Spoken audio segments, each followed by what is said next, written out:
Hey mate, did you hear about that rumour about beer karma? Beer karma?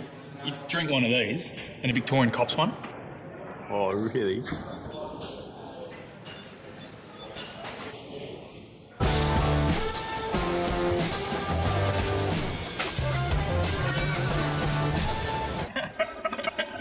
They did claim to invent the footy. That's good. Welcome to Grassroots Online, Week 3. This week we are coming at you from the Kilburn Football Club. I'm your host, Tommy Javor, with co-host, the footy chick, Lisa. Right. You're a weirdo. Thank you and welcome to Grassroots Online for another week, proudly brought to you by our fantastic sponsors at West End, and another fantastic week of football which we are going to go through really quickly because we are coming to you today from the Kilburn Football Club, so we've got a heap of other stuff to show you. We're going to speak to everyone important at the Kilburn Football Club and even some unimportant people, no doubt. This week, we're going to go Division 1, we're going to start there. It was the battle for top spot. It was Henley, too good for Broadview. I spoke to my spies at Broadview, well, they're not really spies, they're mates. But, and the word I said was Phil Filthy. How did Phil feel? Phil Harrison, coach at Broadview, because they lost by 50 points. Foot skills was the key thing. Henley's foot skills were too good, and they got the chocolates. So Henley are looking the goods in Div 1. Absolutely, they certainly are. And Who's not looking the goods in Div 1? Well, do you remember on the footy show a couple of years ago when they actually had a Collingwood loss counter? Do we actually need to start doing the Goodwood Saints loss counter? It's interesting to look at the ladder though. Top 5 who played finals last year. 3 of the top 5 still yet to win, all at 0 and 3. Of course, Goodwood, Sacred Heart, and Jets Cross. Absolutely. And funnily enough, this Friday night, 3 and Zip Henley take on Zip and 3 Sacred Heart at the Adelaide Airport Stadium. In the Greyhound Racing Division 1. In the Greyhound Racing Division 1. Got him. So, and I think that game starts around about 7 or 7:30 or something like that. So get out there. We'll have the cameras out there doing the rounds, and I reckon we might do the whole show out there. I reckon from on Friday night. But yeah, fabulous Phil. I think Phil is fabulous. So they'll bounce back from that. Absolutely. That's nice. And despite the fact Luke Hosey stuck his head in at Portland, they're still 3-0, the only undefeated team in Division 2 in the Adelaide Airport Division 2. Whilst it's Eastern Park, surprising many, being the only team yet to win it, 0 and 3. Yeah, Div 2 is obviously not going to be as straightforward as most people thought it would be. And especially with obviously Flinders Park just missing out as well, that doesn't mean they're any slouches. They're certainly going to be up there right throughout the year. Absolutely. I think throughout the show we'll speak a lot about Division 3 because we're at a Division 3 club in Kilburn. I guess the only other thing I'd say is Paraka is the only team yet to win a game in Division 3 at 0-3. It could be a long year for them, Lisa. Yeah, certainly could be. Obviously, they've lasted a year longer than Golden Grove did, both coming up a couple of years ago. Golden Grove find themselves back in Div 4 again now. Hopefully they can pick it up a bit, but at the moment it's not looking real good for them. Speaking of Division 4, we've talked about Undy Mercedes Jets team on the rise there, are undefeated still, along with Hectorville. Whilst it is the Plimpton Bulldoggies who came up, Para Hills and Elizabeth. Once again, 3 teams yet to win. One of those teams needs to win very soon and get themselves out of that very dangerous relegation zone. Absolutely. Look, I think Heckies are probably going to have the run of things, especially while the weather's still good. They're a tall side, they're a running side. So while the grounds are still fantastic, I think you'll find they'll still be especially at the top of the table. You heard it here first. They're tall, running, and handsome. Dan DeVilla and all the boys out. Hound. Did not say handsome. I find Michael Housen plays for them. Not Kilburn, Michael Housen, by the way. Yeah, so I just thought he was everywhere, that guy. We're going to jump to Division 6 because we're going to wind up with Division 5. Division 6, the Riddler doing great things. I thought he could be sidetracked by his new upcoming radio show venture, but undefeated, the Riddler at Mawson Lakes and Blackfriars still in Division 6 looking good. Whilst at the bottom end, it looks like Eagle Farms recruiting may not quite bring about the results they're looking for, and Central United also really struggling at the bottom. Look, I think as Nosy said in round 1 when we went out there, I think it's going to take a bit of time for them to gel together. Hopefully, I get it because he's got a lot of gel in his hair. For him as well.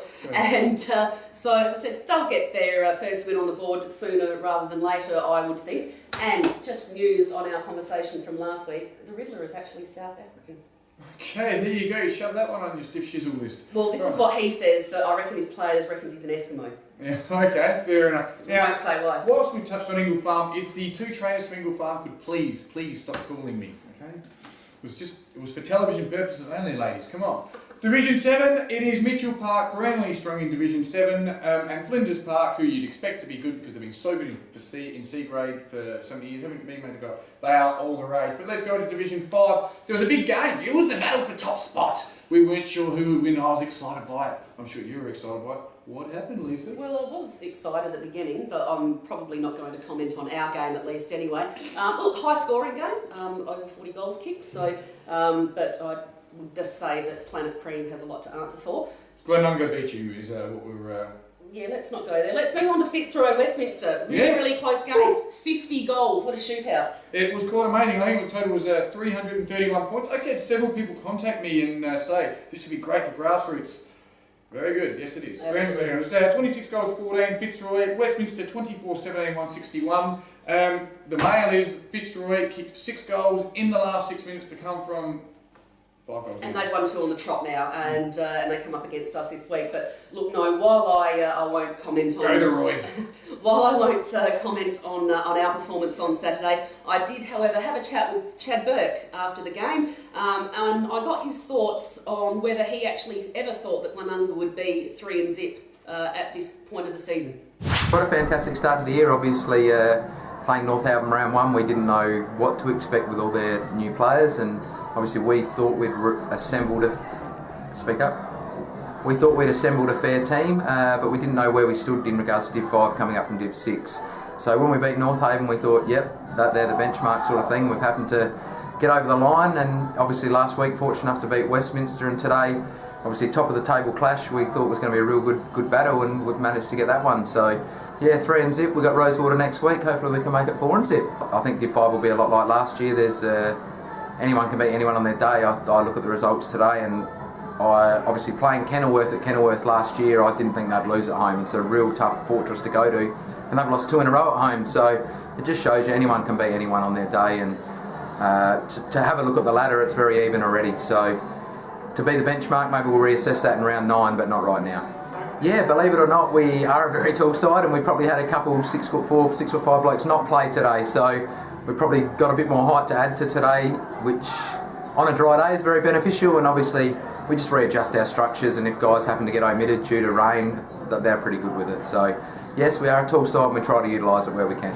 Welcome back, Rooters. As you are well aware, we are at the Kilburn Footy Club, a club that's doing big things. A club that sat outside the 5 almost all of last season to make a very late rise into 5th place and ultimately a premiership. And there's the obligatory football thrown at me as it get each week.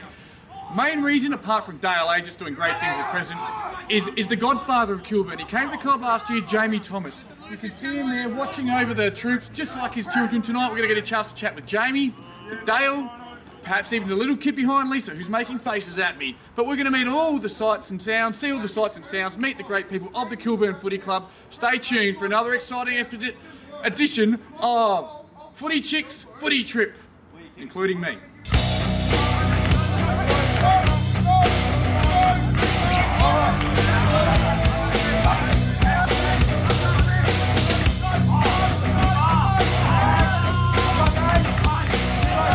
I'm here with the president of the Kilburn Football and Cricket Community Club, the great man, Dale Aegis. Welcome to the show, Dale. Hi Tommy, thanks for having me, and look, just a quick welcome to you and your viewers. Thanks for coming into the club. It's a joy having you here. Thank you very much, Dale. Now, I'm going to talk about many things involving the Kilburn. We're here obviously for the footy side of it, but I want to talk about you first, mate, because you're a bit of an icon in these parts. I rang up and I said, can we come down? First thing you said to me, I kicked 4 goals on the weekend. How'd you play? I didn't say that, Tommy. I said, look, have you seen the local paper? Have you seen the local rag and see how many goals I kicked? I was just having a bit of a run around, enjoying myself actually while I'm doing a bit of board work as well. No worries, and you're keeping fit over summer. I've seen you playing a bit of Gaelic football. How's that been going? I think you know the results there. You boys knocked us out, and our boys are struggling to get a team together, but we won the Div 2, so we're going all right. And in all your different sporting pursuits, there's been many highlights, but was there any bigger highlight than 2008 Aboriginal and Torres Strait Islander of the Year? You're going to go there, aren't you? I had to there. think Look, about that was something that I nominated for, and I was lucky enough to win it, so very proud achievement. And a couple of the boys from here have won that same award, so it's something to do with the club, I guess. Fantastic. Now, let's talk about the club itself. I've always wowed at your facilities. Sensational oval, it's always in great condition, great weights room. You've been a great club for a long time, made up of a lot of important people. I think we're going to pan around while you answer this one too, the honour board. Tell us about some of the important people involved in the Kilburn Footy Club. Oh, look, we've got a lot of people that have been synonymous with our club and heavily involved for a lot of time. So the Parks family, the Fox family, the Martins, and if you look up on our honour board, you can see the best club woman and the best club man for the last few years, and a couple of people have won that on multiple occasions. I see Dale Aegis and the Life members. And then we have our Life members board, where I'm on that board as well. So we've got important people that continue to do the right thing and the hard thing every week. So Stroppy, who's our team manager for the A grade, we've got our B grade Vaughan. We've got just all the people that do our volunteer work, like Charlie and Janice, Demma Coley.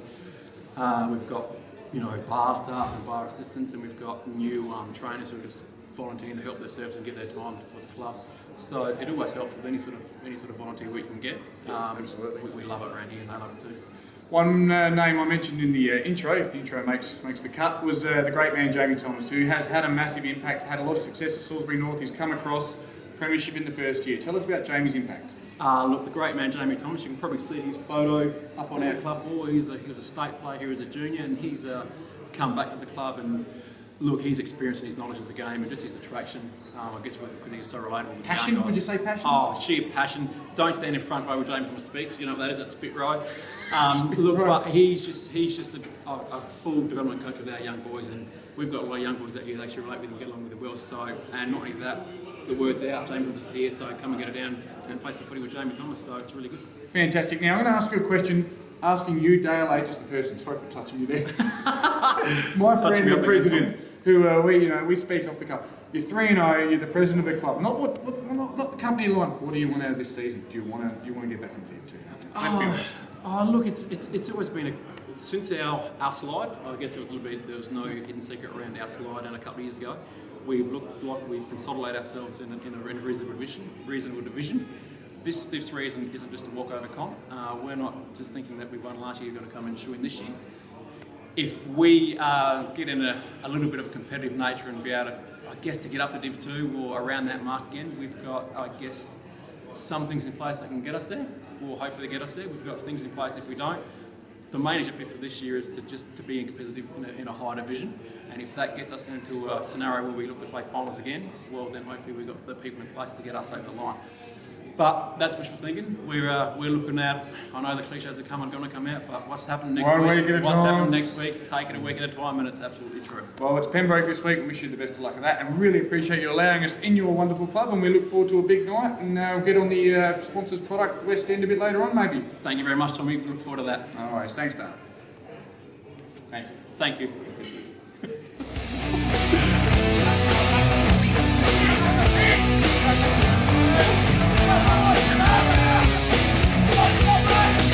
Following on from last week's interview with the canteen ladies at the Portland Football Club, I thought I'd follow it on this week with an interview with one of the darlings of amateur league football. Her name is Carol Martin, and she is just the everything of the Kilburn Football Club. Carol, thank you, darling, for having a chat with us today. It's a pleasure, Lisa. Now, I don't think too many people realise exactly how long you've been around the club. When did you first come to Kilburn? Well, I'd be giving my age away, I think. Probably 1969. There you go. Dale. Would you? And what did you start off doing back then? Were you just a supporter or were you a canteen Look, I lady? started out in the canteen with some wonderful ladies, the Wendy Housens and the Liz Williamses and Shirley Volbritz, and they were certainly the fabric that made up the club at the time, and of course it was very strong with lots of families, and Nancy Parks, and I hope I haven't forgotten anyone, but they were just wonderful ladies. Sylve Howson, And yes, look, they were wonderful ladies. Yeah. And so now, 40 odd years on, what does your role around the club consist of nowadays?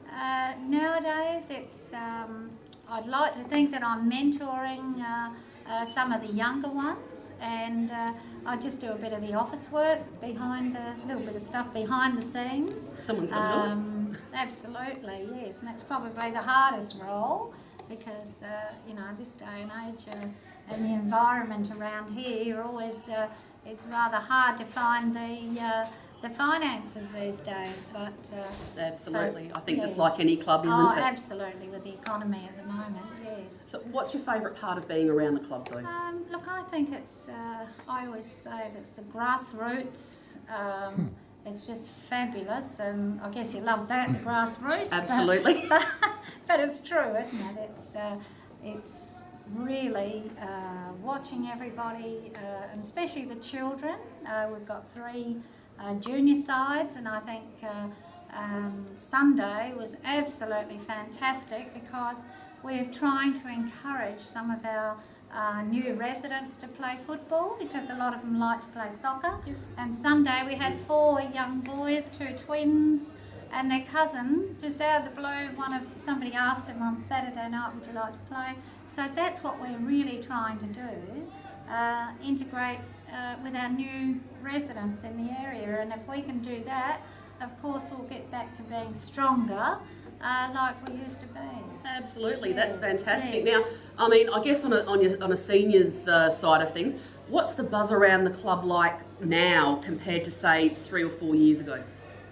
Look, the buzz around the club is we're 3-zip, and that's fantastic.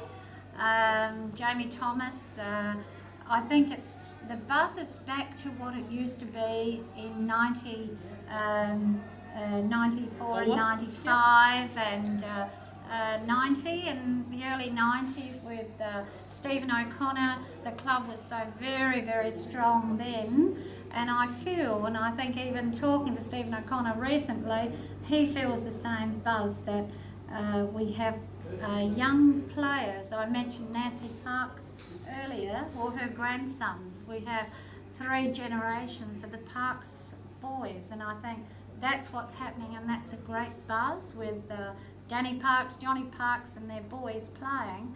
It's fabulous, and that's what's going to make us strong. So that's a great buzz. Absolutely. Well, you've heard it here first, everyone. Kilburn is buzzing, and they're looking forward to a fantastic year. Carol, thank you so much for having a chat, and we wish you all the best for the rest of the year. Thank you, Lisa. All the best to you too. Thank you.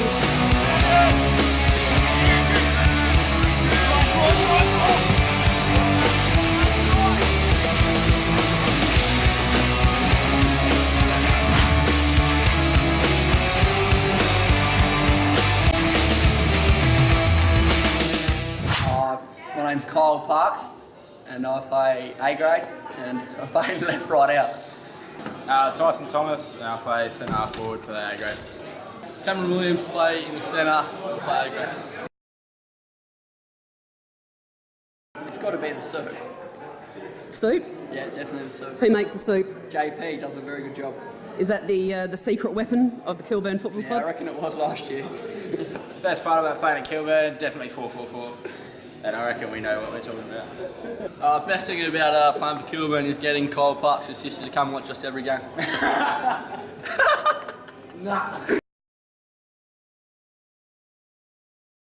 I reckon it has to be G.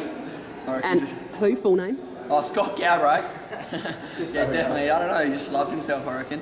I'd say the bloke that just went in front of me, he reckons he's got a nice rig and doesn't mind getting it out. He'd have to definitely take the cake in the mirror category. Has to be Scott Galbraith. He recently got a new haircut. It's a meaty haircut. He thinks he's the sexiest man alive at the moment, but yeah, G for sure.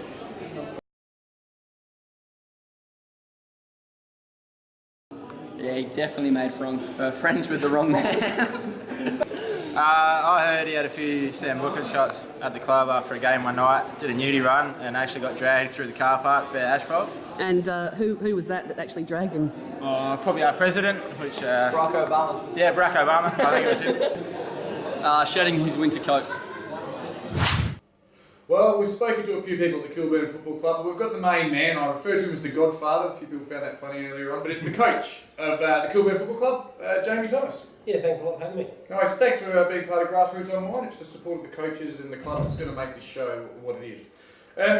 Look, Jamie, I touched on it in the intro. Last year you set outside the 5, just outside. It was a very tight competition in Div 4, and 6 for you made a late run, got into the finals, and then took all before you, won a premiership. No worries. Moved into Div 3. Things are going to get harder. No, just sitting on top now. 3-0. What's the secret? We obviously work very hard. Our training program with Matt Whelan, my assistant coach, and Greg Garbraith, the other assistant, we work the boys really hard at training. We believe our core fitness is really strong, and we've had a special ingredient of soup since about round. I'm on my third cut. Around 15 last year. We still, like I said, we're sitting outside the 5, and John Parks, one of our great stewards of the club, said to me, maybe I'll start making some soup and the boys can get together at Tuesday nights and hang around instead of all just going home after training straight away. So since then, the boys really rallied together, and I don't think we've lost too many games since the soup came out. Isn't it a strange thing? I know Andrew Jarman told me once that the boys at North on the cold Tuesdays always had the soup there, and it does. Just that extra 5 or 10 minutes where you sit around, maybe come up with a couple of little things. And yeah, well, in general, and just modern players, you know, they don't shower after training. They normally just get in their cars and go home. So we just find, you know, last year we just tried to find some ways to try and keep the boys at the club to get to know each other a bit better, get to a bit more unified together, and it worked. Yep. Now, I'm familiar with your history, Jamie. Obviously, a former Central District star, and Salisbury North took Salisbury North to a grand final in Div 1. When Goodwood were at their peak of their powers, Cochrane up at 3/4 times, so close to a Div 1 premiership. Yep. But what people wouldn't know probably is you were a junior at Kilburn, is that correct? And your uncle is Phil Martin. Yeah, Uncle Phil has been involved with the club 40-something years. I played here in 1980 and 81 I was only a 16-year-old when I played A grade, and I played state amateur under 18s for both those years, and I've always had a tie to the club. Like Phil was my mum's brother. My eldest brother Peter is a major sponsor of the club. He owns City Mazda and Morn Team Ford, so we've had ties with the club right through. Yep, beautiful work. Now, like I said, you come up, the jump to from Division 4 to Division 3 is often one clubs find challenging. So far you've knocked off Mitcham, who have been Div 3 for a long time in round 1, Seaton, who were in Division 1 when you were coaching Salisbury North, and Baraka, who've been around Div 3. So, I mean, these are teams that are traditionally hard to beat. The year looks exciting. Who do you see as the big threats in Div 3? Well, Payton Norwood are undefeated as well. They sure are. And really looking forward to locking horns with Macca. Yeah, absolutely. We locked horns as players a lot of times. Yeah. Because it was a he speaks very highly of you. But as coaches, they've actually coached against each other, so I'm looking forward to that. Atherstone, I think, will be around the mark. Seaton Ramblers were, slouches last week when we played, and the skill level was quite good. I expect most teams to be pretty hard. We certainly won't be taking anyone easy. We'll be pushing hard as we can week in, week out. Nice. And a 12-goal win on the weekend over Paraka. A lot of good players, obviously, when you win by 12 goals, but who's been the standouts this year? We've been lucky enough to recruit Charlie Molyneux. We played a couple of league games for Centrals last year, and he's friends with a lot of the boys here, so he's chosen not to play league football and concentrate on other things in life. Which is fantastic. It brings a lot of other players into the game, doesn't it? And he's only 19 years old. Yep. Nick Pearce from Fitzroy. It's good to have a big ruckman getting first use of the ball. He's made a big difference.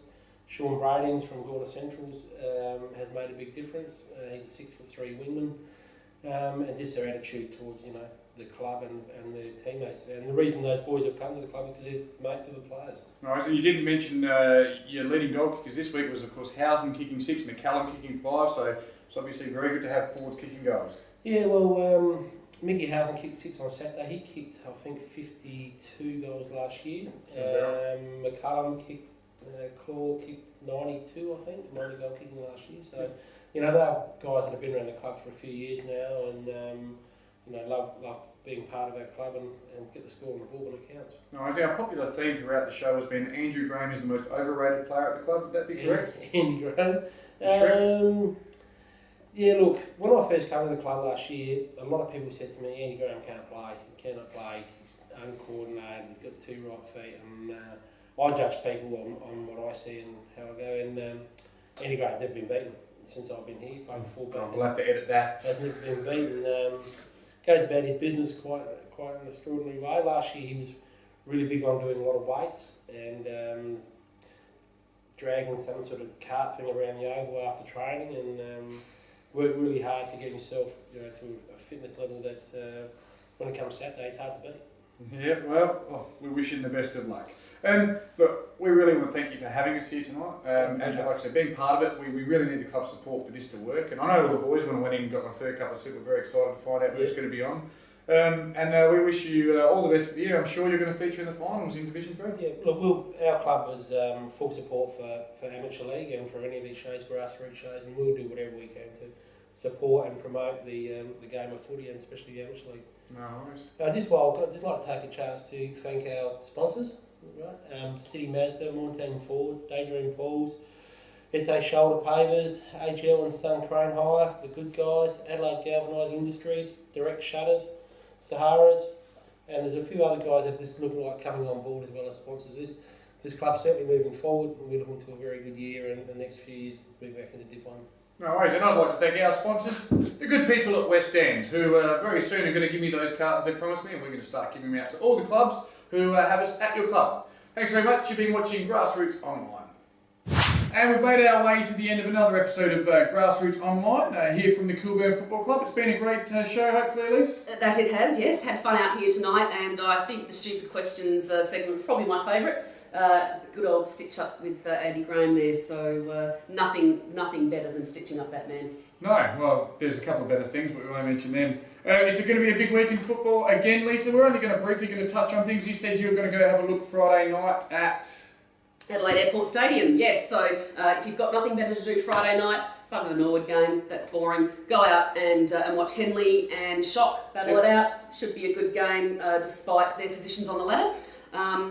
Also on Saturday. Yeah, on Saturday. It's a big one. It's actually, tell you what, these two teams won't meet twice this year. These two teams will meet 3 times this year. That is my prediction. You heard it here first, unless you heard it somewhere else already. Gazer and Broadview at Adelaide Airport Stadium. Adelaide Airport, the temporary home of Gazer. That's a big one. Broadview will be looking to bounce back. Last week they were missing Scotty Williams and their ruckman.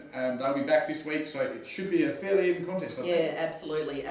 Okay, just before we go, a few milestones. One, actually, a pretty big one that happened last week was Luke McDonald from the Mitchell Park Football Club. He's probably currently in the leading goal kickers too, I think, overall in the league. He's on 30 currently? Yep, and they did good by him too. He played his 200th game in their massive win over Sacred Heart. Sacred Heart. Well, there you go. finding Div 7 a little bit tough this year, as they did last year. Did you know year. I stood Lukey Mack in his first year when he was playing Mitchell Park? First year of his 200th game, in the year 2000. Well, there you go. And he kicked 12 the week before, and he kicked only 1 on me. Thanks, Lukey. Good guy, Lukey. And a lot of people think he looked like Alfred E. Newman. Him? Yeah. Is that him that looks like it? I did see that on the lookalikes. I'll get some of those lookalikes up. They're pretty funny. Anyway, this week, 2 players from the Houghton Football Club are actually suiting up for their 150th game together. And they would be Chris Taylor and an old friend of ours, David Keach. So 150th playing against Mawson Lakes this week, which also that actually inducts them into the life membership area of the Houghton Football Club. So fantastic effort, guys, and best of luck for this week. Yes, we certainly wish them all the best. We could preview other games, but every game's a big game. The game you playing is probably the most important game to you. I know the game I'm playing will be. I'm looking forward to heading out to Glenungarrow, which you said is in good condition. Yes, absolutely beautiful condition at the moment, provided it doesn't rain for the rest of the week. And shall we tell the people where we're heading next week, Lisa? No. There you go. I haven't quite decided that yet. We're not telling you. She hasn't quite decided. Maybe I'll decide, but perhaps I'll just go where she tells me, and I look forward to wherever we go. There will be lots of footage from the Henley and Sacred Heart game, but which club we end up at next week could be yours. Who knows? And I'm very much hoping to get hold of the great Gary Cock, new coach of Mitcham, having his first win on the weekend. Hoping to see him and have a bit of a chat with him. Absolutely. So we sign off again for another week, but we'll leave you tonight with the Glenunga Club song. See you next week, guys. There it is. Grand old flag, it's a hard-fighting flag. It's the emblem for you and for me. It's the emblem of the team we love. the team of the Old Double Blues. Every heart beats true for the Old Double Blues as we sing this song to you. What we sing to all the great that's been forgotten. Keep your eye on the Old Double Blues. That's right, let's go. Hey mate, did you hear about that rumour about beer karma? Beer karma? You drink one of these and a Victorian cops one. Oh, really?